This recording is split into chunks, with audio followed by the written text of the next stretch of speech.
그리고 레위 공부를 시작하겠습니다.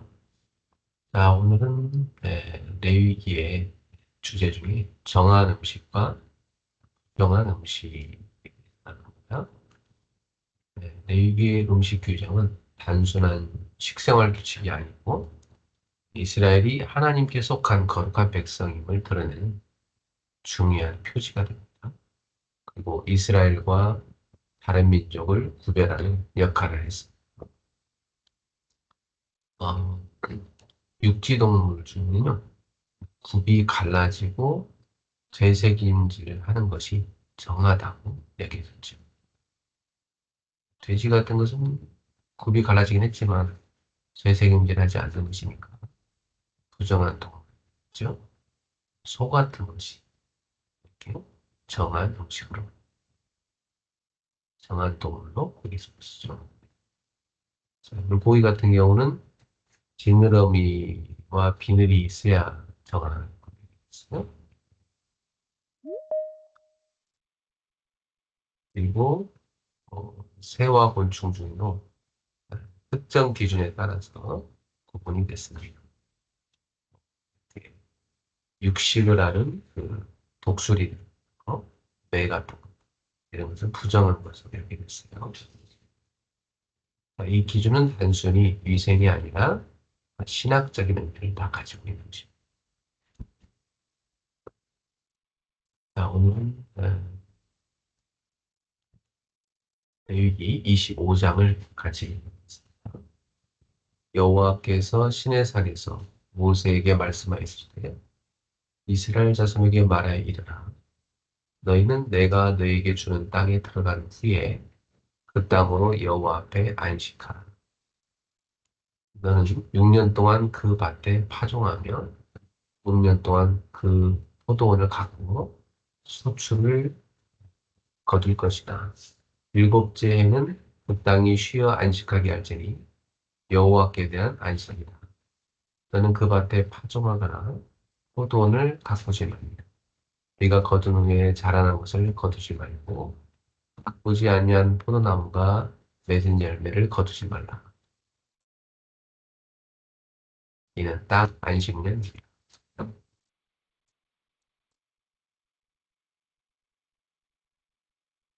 안식년의 소출은 너희가 먹을 것이니 너와 네 남편과 네 여종과 내 품꾼과 너와 함께 거류하는 자들과 내 가축과 내 땅에 있는 들짐승이 다 그 소출로 먹을 것을 삼을지니라.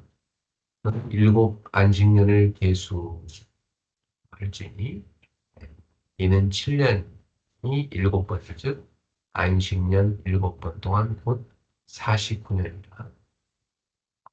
일곱째 달 열흘 날은 속죄일입니다. 속죄일이니 너는 뿔나팔 소리를 내되 전국에서 뿔나팔을 크게 불지며 너희는 50년째 해를 거룩하게 하여 그 땅에 있는 모든 주민을 위하여 자유를 공포하노라.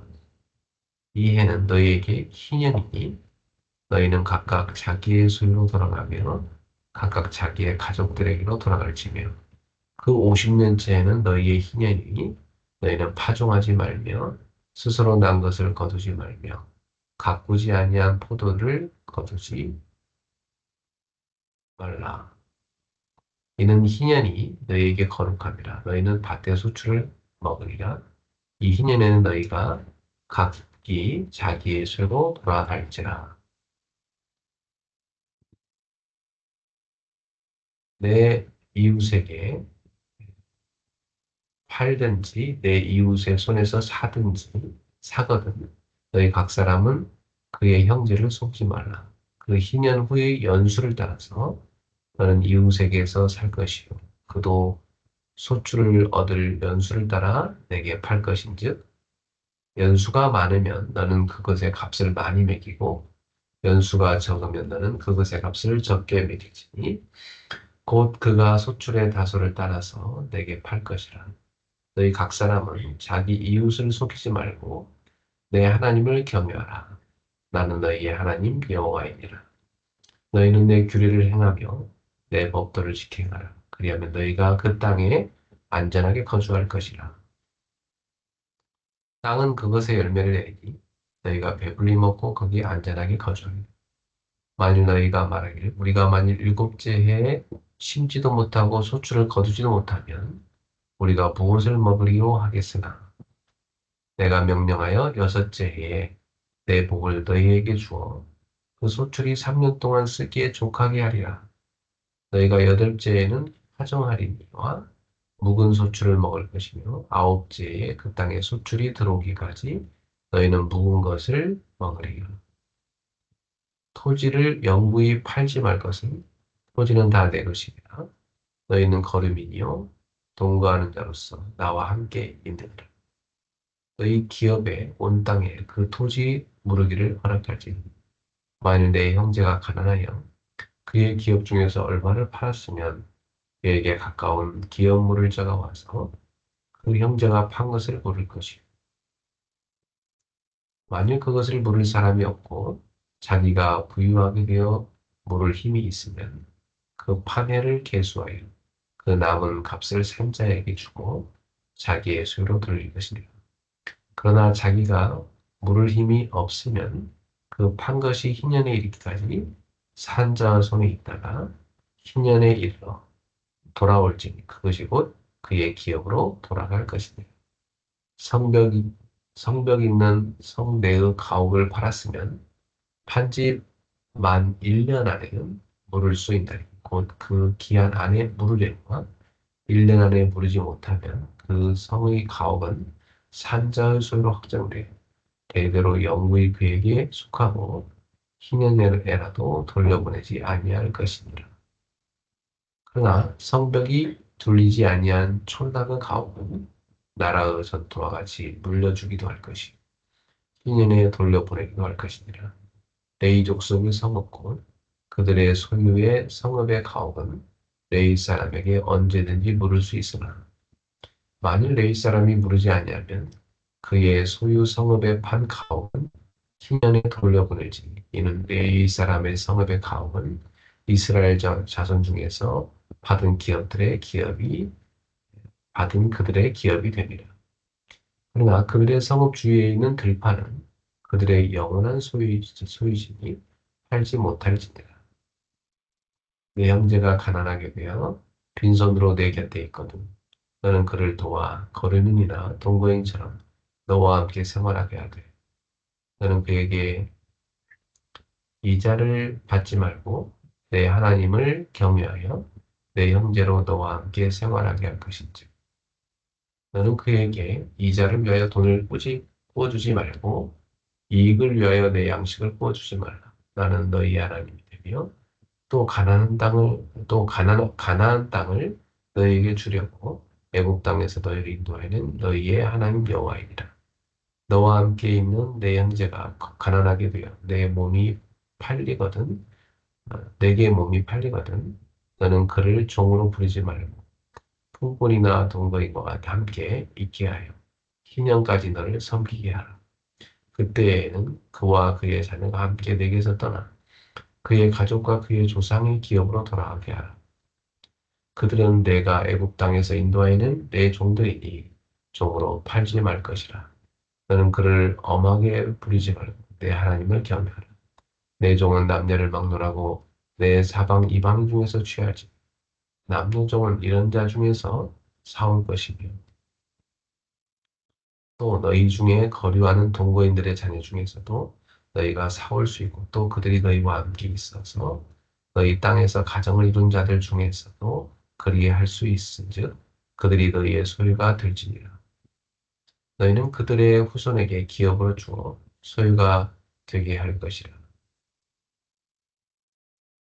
이방인 중에서는 너희가 영원한 종을 삼으려니와 너희 동족 이스라엘은 너희가 피차 엄하게 부리지 말지니라. 만일 너와 함께 있는 거류민이나 동거인은 부유하게 되고 그와 함께 있는 내 형제는 가난하게 되므로 그가 너와 함께 있는 거류민이나 동거인들은 거류민의 가족의 후손에게 팔리면 그가 팔린 후에 그에게는 속량받을 권리가 있나니 그의 형제 중 하나가 그를 속량하고 또는 그의 삼촌이나 그의 삼촌의 아들이 그를 속량하거나 그의 가족 중 그의 살부치 중에서 그를 속량할 것이요.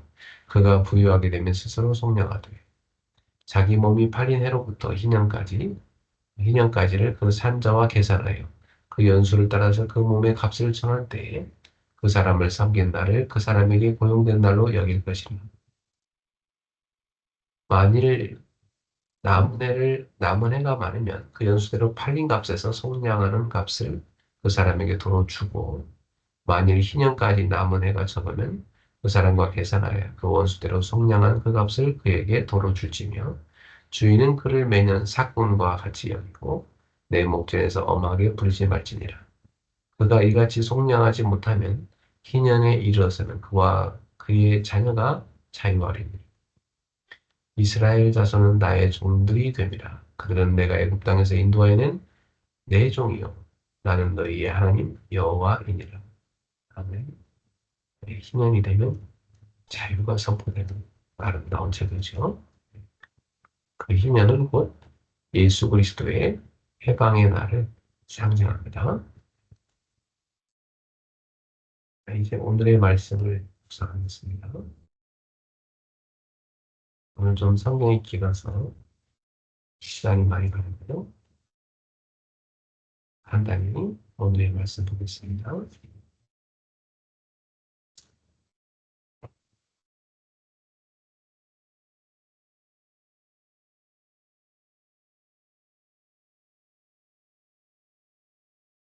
네, 오늘은 한 나라를 살리는 제자예요. 마태복음 28장 19절에서 20절 말씀. 그러므로 너희는 가서 모든 민족을 제자로 삼아 아버지와 아들과 성령의 이름으로 세례를 베풀고 내가 내게 분부한 모든 것을 가르치시기야. 올지어다 내가 세상 끝날까지 너희와 항상 함께 있으리라. 서론입니다. 하나님께서는 언제나 한 사람의 제자를 통해 시대를 변화시키셨어요. 노아를 통해 홍수 시대를 준비하게 하셨고 아브라함을 통해 믿음의 가문을 세우셨으며 모세를 통해 이스라엘을 구원하셨습니다. 또한 다윗을 통해 나라를 회복시켰고 바울을 통해 로마 제국과 세계에 복음을 전하게 하셨습니다. 이처럼 하나님은 언제나 제자를 통해 역사를 이루셨습니다.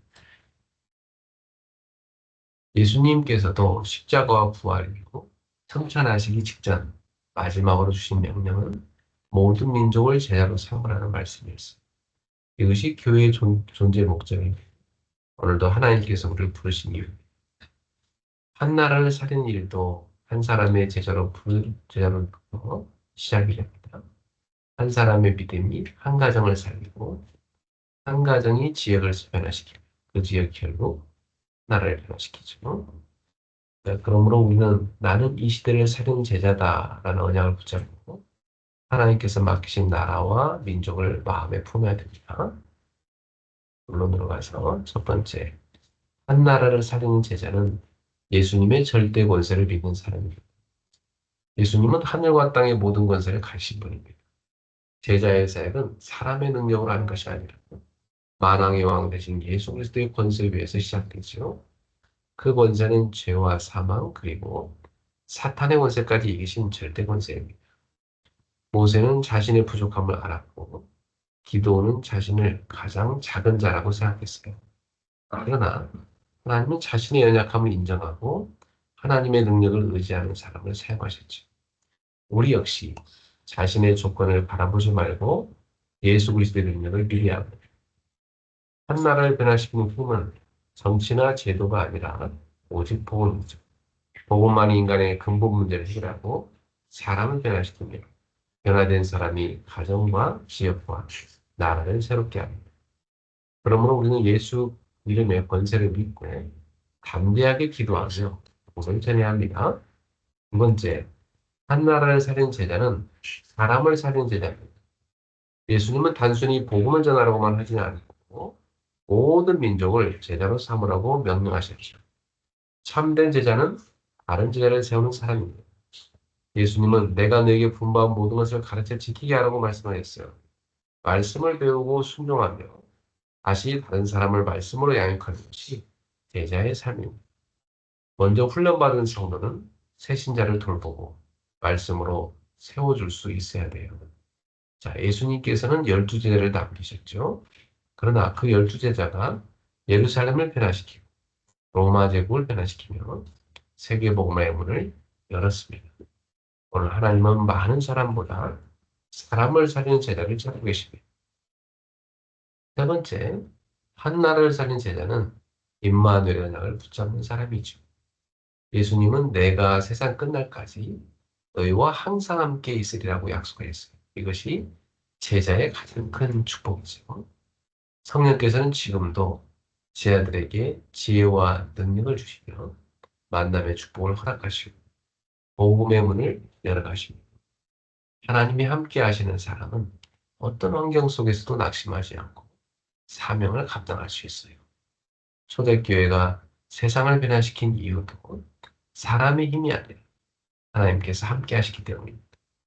오늘도 임마누엘 누리는 제자를 통해 하나님은 시대와 나라를 새롭게 하십니다.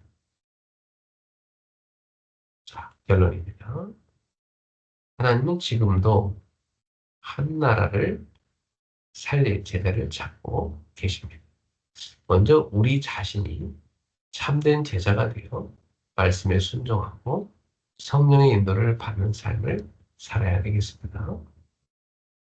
우리 교회는 현재 일본, 인도, 캐나다 선교회를 중심으로 각 나라의 지교를 세우며 선교를 이어가고 있죠.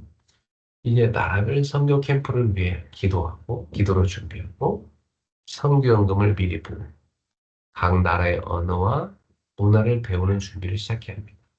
특별히 이번 여름 방학에는 우리 대학생들이 나라별 연구를 진행해서 선교회별로 발표하며 함께 기도하는 시간을 가지면 좋겠습니다. 하나님께서 우리 모두를 한 나라를 살린 제자로 사용하시기를 소망합니다. 기도하겠습니다. 사랑의 하나님, 우리를 한 나라를 살린 제자로 부르심에 감사드립니다. 사람의 능력이 아니라 예수 그리스도의 권세와 성령의 능력을 의지하며 복음을 전하며 제자를 세우는 삶을 살게 하옵소서. 우리 교회 일본, 인도, 캐나다 선교 사역교회 은혜를 더하시고 나라별 선교 캠프를 잘 준비하게 하시며 언어와 문화를 배우는 준비도 기쁨으로 감당하게 하옵소서. 우리를 통해 가정과 지역, 민족과 열방이 살아나는 역사가 일어나게 하옵소서. 예수 그리스도의 이름으로 기도드립니다. 아멘. 네, 오늘의 성과 암송은 요한복음 14장 16절부터 17절입니다. 내가 아버지께 구하겠으니 그가 또 다른 보혜사를 너에게 주사 영원토록 너희와 함께 있게 하리니 그는 진리의 영이라 세상은 능히 그를 받지 못하나니 너희는 그를 보지도 못하고 알지도 못하니라. 그러나 너희는 그를 아나니 그는 너희와 함께 가시며 또 너희 속에 함께 계시겠습니다. John 14, 16 to 17. And I will ask the Father, and he will give you another counselor to be with you forever. The Spirit of truth. The world cannot accept him because it neither sees him nor knows him. But you know him, for he lives with you and will be in you. 오늘의 기도책은 세계복음할 전도제자입니다. 사도행전 9장 15절 말씀. 주께서 이르시되 가라. 이 사람은 내 이름을 이방인과 임금들과 이스라엘 자손들에게 전하기 위하여 택한 나의 것이라. 세계복음화를 이룰 전도자들을 양성하기 위해서 세 가지 뜰이 확실해야 합니다. 세 가지 뜰은 고속도로와 같습니다. 여기서 탈무드를 발견해야겠죠. 여기서 달란트를 발견해야겠죠. 유대인의 아이들은 독서와 토라, 쇠마, 탈무드, 위인 이야기를 읽었습니다. 새 절기의 장막을 부모님과 같이 치고 안식일을 생명같이 여겼죠. 13세가 되면 전문인을 불러서 성인식을 합니다. 그리고 그 후 회당에서 현장성을 갖추고 성공자들만 모이는 로지에서 준비성을 준비합니다. 복음 가진 우리는 이들보다 앞서야 합니다. 말씀이 보일 만큼 필독서를 그리스도가 보일 만큼 인물을 연구, 항상 새절기를 드리고 예배와 기도를 알아야 합니다. 그러면 오직 유일성 재창조가 나오고 그 시스템이 만들어지죠. 자료를 통해 만남을 가지게 됩니다. 랩런트가 세상 나가기 전에 반드시 해야 될 것이 있습니다. 첫 번째, 그리스도로 담난 사람은 다른 것이 필요 없어요. 죽음을 두려워하지 않고 시험에 들지 않으면 이유가 없습니다. 이런 중직자 아나니아가 있는 다메섹에서 하나님은 바울을 꺾습니다. 그를 통해 답을 얻은 바울을 바나바가 안디옥교로 데려갔죠. 네. 그리고 두 번째, 그리스도가 주신 것을 알았던 바울은 하나님 나라에 대해 담대히 설명했습니다. 일곱 망대이죠. 네. 플랫 먼저 이것을 가지고 빛을 발하며 다른 사람을 살리는 일곱 애정을 갚죠. 그리스도께서 약속하신 이정표의 곳에 세워야죠. 세 번째, 전도 선교를 미리 본 사람들이죠. 그분은 매일 힘을 얻고 매시 확인하고 매사 300% 만드는 기도 300%를 랩런트에게 가르칩니다. 그러면 시공간초를 알게 됩니다. 우리의 업을 300%로 전문성, 현장성, 비례성을 만들면 2, 3, 7, 5천 종족과 연결되죠. 그리고 전도 선교를 미리 보게 되고 300% 전문어만 응답을 받게 돼 있습니다. 자, 우리는 만남을 처음, 마지막, 영원한 기회로 만들어야 돼요. 안 되는 사람들을 위해서 위오스, with Emmanuel, 원네스 시스템을 만들고 영적 문제를 가진 자는 LSO, 리미티드 제한된, 셀렉티드 선택된 원네스 직종으로 근원적인 힘을 길러 근원을 치유해야 합니다. 기도하겠습니다. 하나님께 진심으로 감사드립니다. 참된 은혜와 힘을 얻게 해 주옵소서. 예수 그리스도의 이름으로 기도합니다. 네, 오늘도 체력을 얻는 균형을 위해서 따뜻한 물도 한 잔 드시고 스트레칭과 조금도 하십시오. 경제력을 얻는 공부를 위해서 전문성 분야, 관심 분야 독서하시고 헌금도 미리 준비합시다. 오늘도 인력을 얻는 전도를 위해서 오늘의 말씀, 전도, 기도, 사문을 한 줄씩 써서 그걸 갖고 출발하세요. 자, 우리 함께 해볼까요? 주는 그리스도시요 살아계신 하나님의 아들이십니다. 응답의 그릇을 갖추게 하소서. 하나님 나라의 망대를 세우게 하소서. 나는 기도의 망대를 세우는 서밋 클럽이다. 나는 제자의 망대를 세우는 렉다야. 나는 전도의 망대를 세우는 전도 경비이다. 아멘. 네, 오늘 7월 14일입니다. 월요일. 오늘 주님과 함께 서밋 클럽 출발! 정리하세요.